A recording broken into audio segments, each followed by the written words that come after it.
Bonjour chers téléspectateurs, aujourd'hui nous sommes en compagnie de l'abbé Vivien Nadiak de la paroisse de Notre-Dame des Anges. Donc aujourd'hui il va nous dire quelques mots concernant l'immigration clandestine. Bonjour abbé. Bonjour à la télé et à la radio Espérance.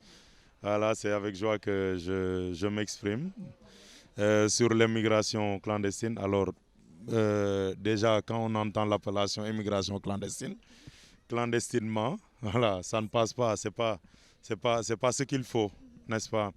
Alors, je ne vais pas porter un jugement de valeur ou bien juger toutes les personnes qui font ça, parce que je ne connais pas les tenants et les aboutissements de leur voyage, en tout cas de leur émigration.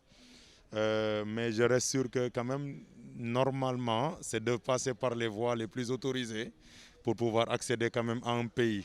Traverser les frontières de manière normale, je pense que c'est ce qu'il y a de mieux et c'est plus sage.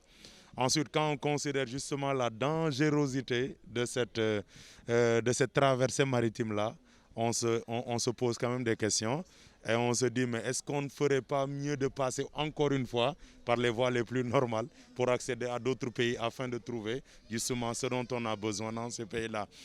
Maintenant, les choses sont telles qu'elles sont actuellement. Les gens vivent des situations, d'après ce qu'ils disent, et puis d'après ce que nous remarquons, des situations très compliquées qui font que les gens ont envie d'aller retrouver des Eldorado de l'autre côté en Europe. Voilà, ils ont leur raison. Ils ont leur raison. Je ne vais pas m'avancer dans ce sens-là, mais je crois qu'il est plus sage, et je le leur propose, vraiment de s'organiser dans leur propre pays, de retourner à la terre, car la terre ne ment pas et la terre nous aide vraiment à pouvoir trouver ce dont on a besoin, parce que c'est un don de Dieu.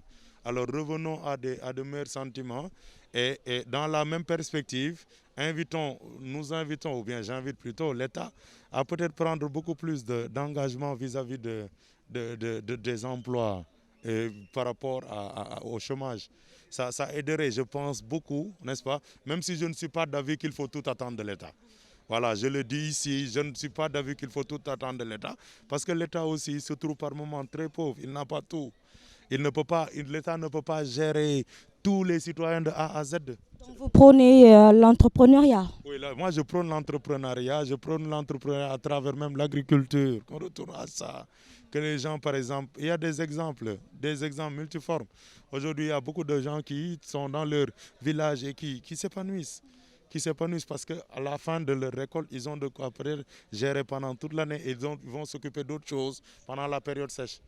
Et je disais à des confrères la fois passée, mais écoutez, si on analyse bien les choses, ceux qui partent par exemple, ils vont se mettre là à payer 400 000 ou 500 000 à un convoyeur, à un passeur. Mais 400 000, vous êtes 10, vous regroupez les 400 000. Mais ça vous fait combien? Ça vous fait un bon montant pour pouvoir vous organiser en GIE et ensuite en d'autres choses. Et troisième aspect, c'est de dire, aujourd'hui, nous jeunes Sénégalais, je me mets là-dedans, hein, nous jeunes Sénégalais, nous avons cette fâcheuse tendance et cette mentalité-là, je veux m'exprimer ainsi, et je m'excuse si mes mots blessent, mais on a tendance à croire qu'on doit tout recevoir Johnny Johnny. C'est pas possible, quoi. C'est pas évident. C'est pas possible. Il faut que les gens acceptent de passer, n'est-ce pas, par des étapes de la vie, par des souffrances de la vie pour obtenir gain de cause. N'est-ce pas? Un enfant, il n'est pas le jour même de sa conception, il naît 9 mois après. Voilà, donc prenons le temps aussi d'attendre que les choses se réalisent, se concrétisent pour espérer.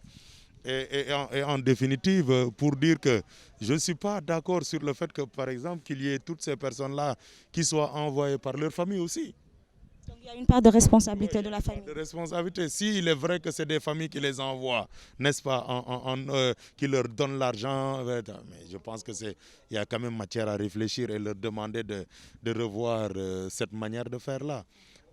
Et vraiment, moi je suis pas d'accord sur l'immigration clandestine, grosso modo, parce que clandestinement, ça ne passe pas. N'est-ce pas?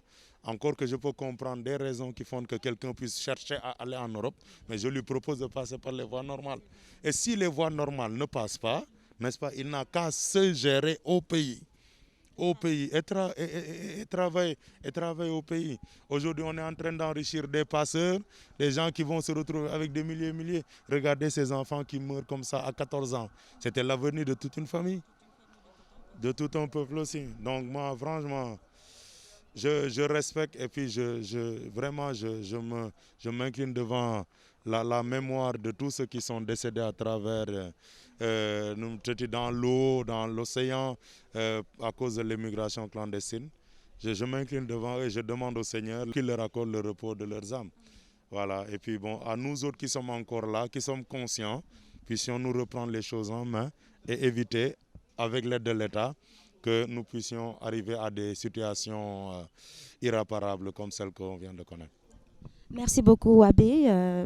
Merci pour ce message. Merci à vous et puis que le Seigneur continue à bénir votre travail. Voilà, qu'il en soit ainsi pour toujours. Voilà. Chers téléspectateurs de SP24, vous l'avez entendu avec Abbé Vivien Najak qui vient de le dire. Donc, le message qu'il lance, c'est quand on va aller en Europe, c'est de passer par les voies normales et de rester dans ce pays pour travailler. Et il a donné un bel exemple tout à l'heure, la terre. La terre, tout ce que tu lui donnes, elle te le rend. Donc restons dans notre pays. C'est nous qui devons développer notre pays. Merci beaucoup.